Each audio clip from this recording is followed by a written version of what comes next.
Perfeito. O Cartas Amarelas, ele é um projeto, ele é 100% voluntário. A gente tem voluntários espalhados por todo o Brasil, de várias áreas, então é multidisciplinar. E o nosso interesse é conscientizar as pessoas e prevenir em relação ao suicídio.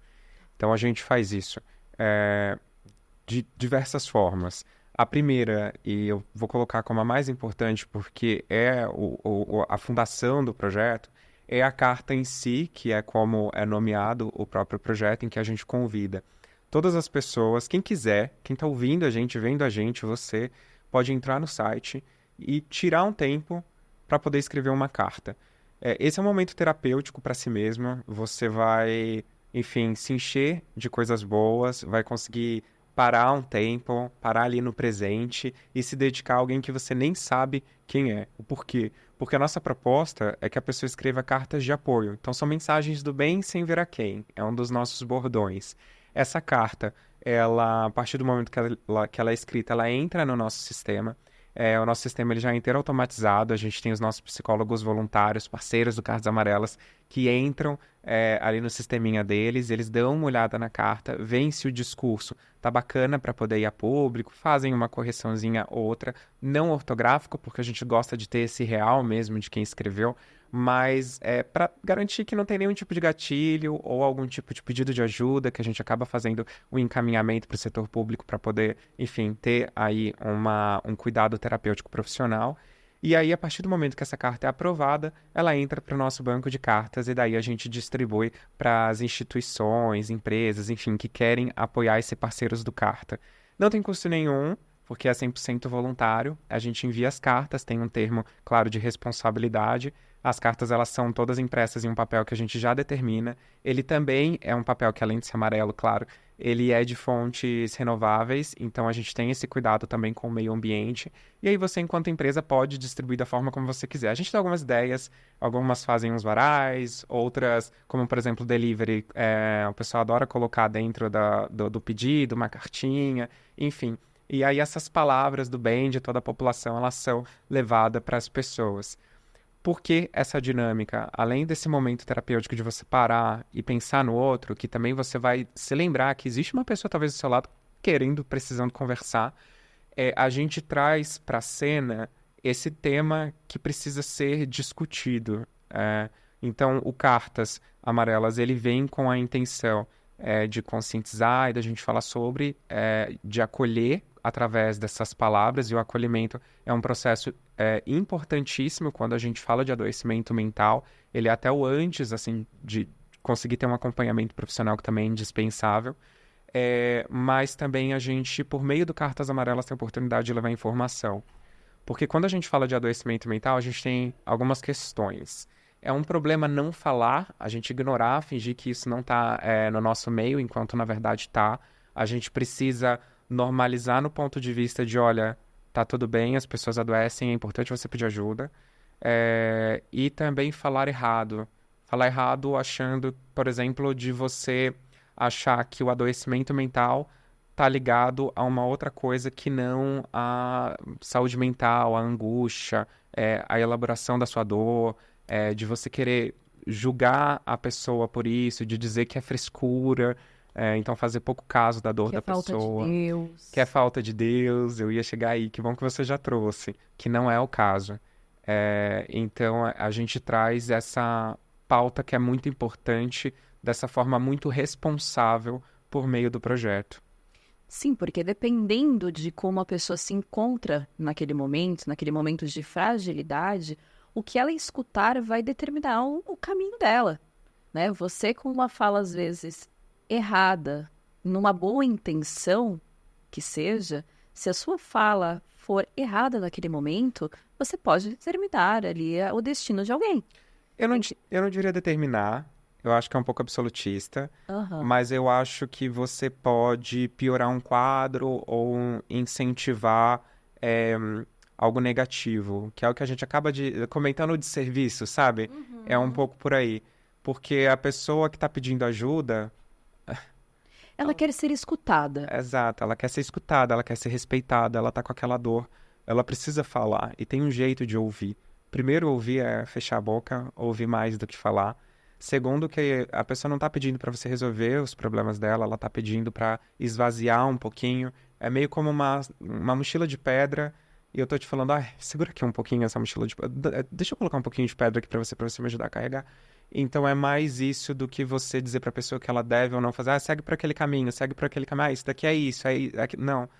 Ouve, dá espaço para essa pessoa. Talvez ela não vá conseguir falar tudo ali naquele momento, mas se coloca à disposição, sem julgar, saia de todo o seu juízo pessoal, porque é a realidade daquela pessoa, É a régua dela, é a né? régua dela, é a forma como ela está interpretando o mundo dela. E a gente precisa ter esse grau de empatia. E eu até ia chegar aí, porque o que acontece? Muitas vezes as pessoas, o que é bom pra mim não é pra você, e cada um com o seu ponto de vista. Perfeito. Então, às vezes, uma pessoa que está fragilizada, ela vai chegar com um problema que pra você é desse tamanhinho. E é um momento que você realmente tem que parar de julgar e pegar a sua régua, guardar no bolso, porque pra ela é uma coisa deste tamanho. E vamos combinar, né, Jéssica? Quantas vezes a gente também já não teve um problema na vida em que naquele momento a gente achava que era algo gigantesco e depois quando a gente saiu a gente olhou e falou, nossa, era só isso. Mas é porque quando a gente tá ali, a sobrecarga é tamanha e aquela dor, ela é real. E aí a gente acho que não entra nem na seara de dimensão, se é grande, se é pequeno. É sobre a dor, é sobre a angústia. Porque você está no olho do furacão, né? Você não tem essa perspectiva. E aí eu entro numa postagem até que eu vi hoje do Cartas sobre a importância de falar em voz alta mesmo, para você escutar o problema. Você quer conversar sobre isso? Dá um pouco desse ponto de vista para as pessoas que têm um problema, que acham que é gigantesco. Pode até ser. Mas falando, você consegue, né? Desatando alguns nós. Quando você fala, que é o que a gente fala de narrar a própria história, né? Primeiro que você toma conta da sua própria narrativa. Segundo que, enquanto você está contando, você está desembolando um novelo inteiro bagunçado e colocando alguns nomes. O nome dessa emoção que eu senti é raiva, o nome dessa emoção que eu senti é frustração. E assim você vai conseguindo não tratar, porque para isso você precisaria de um acompanhamento profissional, mas você vai conseguir lidar, o que é importantíssimo para você conseguir seguir em frente. Perfeito. Eu trouxe até alguns dados de que 84% dos suicídios, de toda essa questão, acontecem na faixa etária de 15 a 19 anos. Até 26 anos é uma problemática muito grande. E aí nós entramos nessa questão, talvez, da falta de maturidade dessa criança, desse adolescente. E aí também faço um link com Divertidamente nessa questão de nomear sentimentos. E você estava me contando aqui no off que o seu TCC foi sobre isso, né, Guilherme?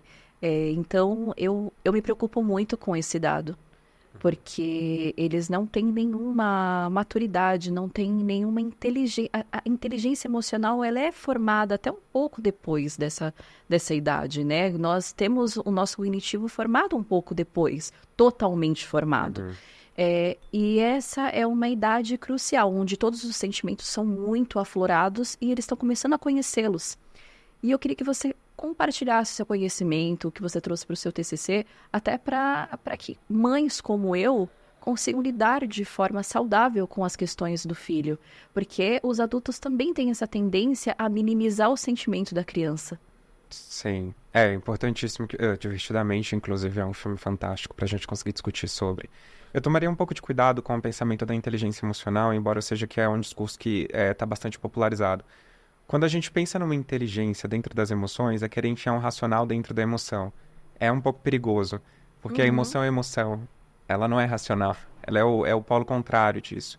Mas a gente precisa entender que mesmo a gente, adulto, nem sempre a gente tem todas as ferramentas.